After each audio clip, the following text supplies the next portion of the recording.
Halo teman-teman, beberapa cuplikan video yang barusan teman-teman lihat adalah beberapa peninggalan prasasti dari Candi Kalasan. Candi Kalasan sendiri adalah salah satu peninggalan kerajaan Mataram kuno yang ada di Yogyakarta. Candi ini terletak di Dusun Kalibening, Desa Tirto Martani, Kecamatan Kalasan, Kabupaten Sleman, Yogyakarta. Candi ini bercorak Buddha yang dibangun sebagai tempat pemujian dari Dewi Tara. Nah, sebelum kita mengobservasi Candi Kalasan lebih lanjut, saya ingin memperkenalkan tim yang membuat video sejarah tentang Candi Kalasan. Yang pertama ada AV Presensi 3 dari kelas 10-8, dan ada saya, Dimas, Presensi 33 dari kelas 10-8. Tentunya juga ada rekan-rekan tim yang bekerja di balik kamera. Yang pertama ada Rio Presensi 17, Jonathan Presensi 18, dan Renda Presensi 24 yang tentunya dari kelas 10-8. Oke teman-teman, langsung saja, tidak usah basa-basi lagi, kita langsung observasi candinya. Gas. Let's go.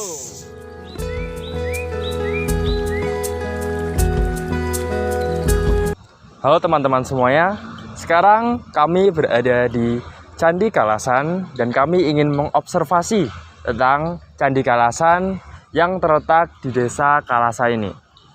Nah, kami akan menjelaskan tentang sedikit dari materi Candi Kalasan itu sendiri. Di Kalasan terdapat salah satu candi Buddha yang konon katanya adalah salah satu candi tertua yang ada di Yogyakarta. Candi Kalasan berada di Dusun Kalibening, Desa Tirto Martani, Kecamatan Kalasan, Kabupaten Sleman, Daerah Istimewa Yogyakarta. Keberadaan Candi Kalasan berkaitan dengan prasasti batu dari Desa Kalasa, seperti yang teman-teman lihat di beberapa cuplikan-cuplikan video sebelumnya, yang kemudian dikenal dengan prasasti Kalasan. Di masa sekarang ini, bangunan Candi Kalasan terletak di tengah-tengah pemukiman warga. Meski demikian, sebagian besar fisik candi masih tetap terjaga. Meskipun seperti yang dapat kita lihat, bentuk fisik dari Candi Kalasan tidak dapat disusun atau diperbaiki seperti yang sebelumnya. Banyak kejadian atau bencana alam yang terjadi sehingga bangunan atau struktur dari Candi Kalasan ada yang rusak atau runtuh.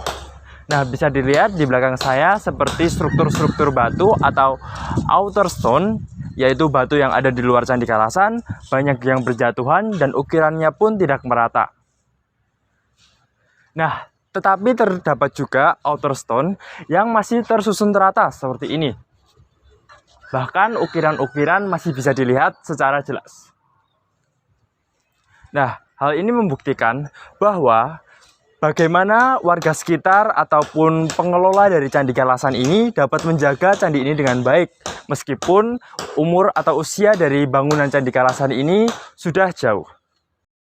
Pembangunan candi ini diperkirakan pada abad ke-8, tepatnya pada tahun 778 Masehi. Pada periode ini, pimpinan dipimpin oleh Rakai Panangkaran. Candi Kalasan berdiri di atas sebuah batur atau alas yang bernah bujur sangkar dengan ukuran 45 x 45 meter. Sedangkan tinggi candi sampai dengan batas atap yang masih tersisa adalah 24 meter. Batur candi dahulu diduga dibatasi dengan pagar langkan yang dihias dengan genta atau stupa di bagian atasnya. Dari tinggi candi yang 24 meter tersebut dapat dibagi menjadi 3 bagian, yaitu kaki, tubuh, dan atap. Bentuk fisik candi secara utuh tidak dapat disusun kembali, terutama di bagian atap. Sebagian besar batu luar atau outer stone telah hilang. Batu-batu yang sekarang tersusun sebagian merupakan batu dalam atau inner stone yang masih tersusun rapi di dalam untuk membuat bangunan candi tetap kokoh. Batu-batu yang sekarang tersusun sebagai batu dalam atau inner stone sangat berguna untuk kekokohan candi yang masih bisa berdiri kokoh sampai sekarang. Hasil dari pamugaran Candi Kalasan memang tidak dapat disusun secara utuh. Namun dari bagian-bagian yang tersisa dan berdiri sampai sekarang ini dapat dilihat bahwa Candi Kalasan merupakan karya arsitektur yang sangat indah, baik fisik maupun ornamennya. Candi Kalasan adalah candi yang memiliki corak Buddha yang kita bisa lihat dari stupa pada bagian atap candi dan diklaim sebagai candi Buddha tertua yang ada di Yogyakarta. Di sini kita bisa melihat banyak sekali stupa. Kurang lebih terdapat 52 stupa yang ada di Candi Kalasan. Jika dibandingkan dengan candi-candi populer lainnya seperti Candi Borobudur dan Candi Prambanan, tentunya Candi Kalasan memang tidak terkenal itu. Namun keindahan dan nilai historisnya tidak kalah mencolok daripada candi-candi populer pada umumnya. Pada kesempatan kali ini, kita ingin mengetahui apa saja keunikan-keunikan yang ada di Candi Kalasan. Keunikan-keunikan apa saja yang kita temukan? Yuk ikuti video kami. Candi Kalasan yang dibangun untuk menghormati wanita yang memiliki tujuan untuk membebaskan para manusia dari penderitaan. Konon, candi ini bersinar saat bulan purnama. Sejarah Candi Kalasan tertuang dalam Prasasti Kalasan yang berada tidak jauh dari lokasi candi. Prasasti tersebut ditulis pada tahun 778 Masehi dengan bahasa Sanskerta dan huruf Prananggari. Berdasarkan apa yang ditulis dalam prasasti tersebut, Candi Kalasan dibangun pada masa dinasti Sailendra, tepatnya atas nasihat para pemuka agama. Pada masa itu, pemuka agama memberikan saran kepada Rakai Panangkaran untuk membuat sebuah candi sebagai sarana ibadah, yaitu pemujaan Dewi Tara sekaligus menjadi biara pada pendeta Buddha. Candi Kalasan akhirnya mulai dibangun pada tahun 770-an Masehi bersamaan dengan dibuatnya prasasti tersebut. Rakai Panangkaran sendiri adalah seorang raja kerajaan Mataram Hindu, kedua sekaligus putra dari Raja Senajaya. Pada tahun 750 Masehi hingga 850 Masehi, wilayah Jawa Tengah dikuasai oleh dinasti Sanjaya yang beragama Hindu dan dinasti Sailendra yang beragama Buddha. Hal ini mempengaruhi corak candi yang ditemukan di wilayah Jawa Tengah hingga Yogyakarta. Desa Kalasan sebagai lokasi Candi Kalasan pada masa itu digunakan sebagai tempat biara para pendeta Buddha. Pada masa sekarang, kondisi Candi Kalasan sudah tidak sebaik pada masa awal pembuatannya. Hal ini dipengaruhi oleh faktor alam, salah satunya bencana gempa yang terjadi pada tahun 2006. Namun, hingga sekarang, detail-detail yang terdapat pada dinding Candi Kalasan masih terlihat dengan jelas dan menambah kesan indah yang membuat candi ini menjadi salah satu candi yang indah di Jawa Tengah. Relief pada tubuh bangunan candi dibuat secara halus, yang kemudian dilapisi dengan lapisan bajralepa. Lapisan bajralepa adalah lapisan yang terlihat hingga 3 lapisan yang saling bertumpuk. Berdasarkan analisis laboratorium, lapisan bajralepa tersusun dari pasir kuarsa sebanyak 30%, kalsit sebanyak 40%, kalkoporit sebanyak 25%, dan serta lempung sebanyak 5%.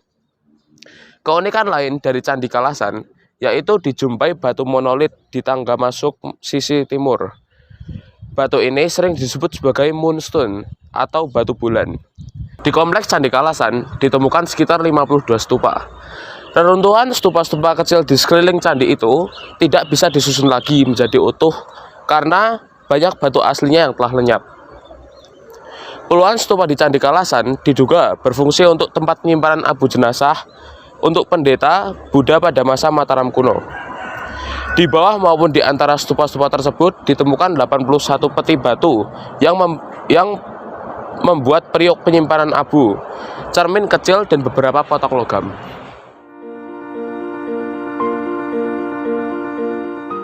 Pastinya teman-teman bertanya-tanya, sebenarnya pembangunan dari Candi Kalasan ini terbuat dari apa?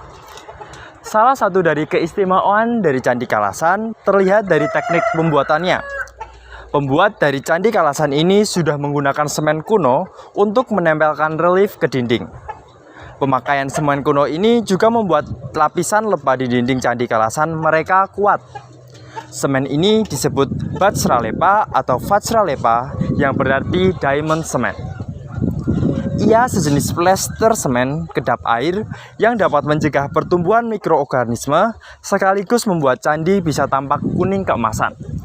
Seperti penjelasan dari teman kita Ave, bahwa konon katanya warna kuning keemasan ini dapat dilihat dan disaksikan ketika bulan purnama saja.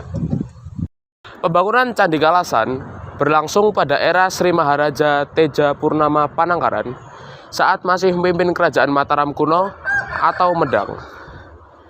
Pendirian bangunan suci untuk memuja Dewi Tara itu dilakukan atas permohonan para pendeta Buddha, sehingga candi ini digunakan untuk menghormati para pendeta Buddha serta Dewi Tara. Nah, dari observasi kita barusan, dapat disimpulkan bahwa Candi Kalasan bukan hanya semata bangunan kuno, tetapi candi ini merupakan saksi bisu peradaban masa lalu. Candi ini memiliki banyak segudang sejarah, dari perkembangan agama Buddha di Jawa, perkembangan seni arsitektur, dan interaksi berbagai agama dan budaya pada masa kerajaan-kerajaan Hindu-Buddha di Indonesia. Candi Kalasan adalah salah satu warisan budaya Indonesia yang tak ternilai harganya, terutama di mana Candi Kalasan ini merupakan salah satu candi tertua yang ada di Yogyakarta.